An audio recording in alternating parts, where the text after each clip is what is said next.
process when you're workshopping chapters? Like, I always, you come home and you've got this big stack of stuff, and what do? Do you go through it right away, or do you file it somehow? It really depends on who I workshopped it with. If it's the Cafe Girls, I know these are writers of the heart, and the advice I get will be really well intended. It may not always be right, but it'll always be well intended, and it's 90% right. So those I will read pretty fast if I'm still working on that chapter. I'm in another writing group where I trust the people much less, and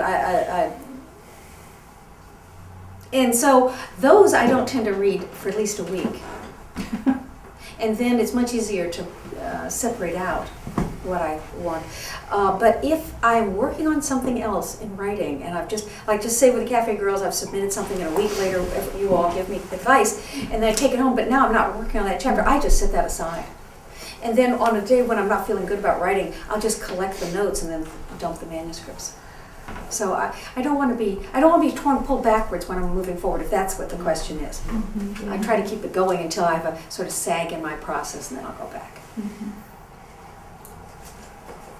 Well, there's also sort of the dust in your eyes effect when you get feedback from a group, and it can take just a little while to let it all settle down and then sort of see the clear landscape.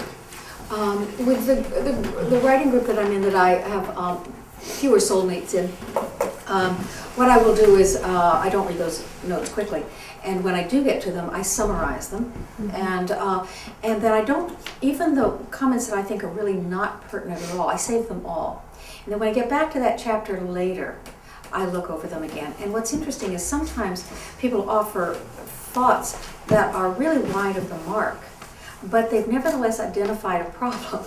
And so it's still useful to me. But I'm cautious because they aren't soulmates, and I could find myself, one, wounded, or two, misdirected. And those are things I like to avoid.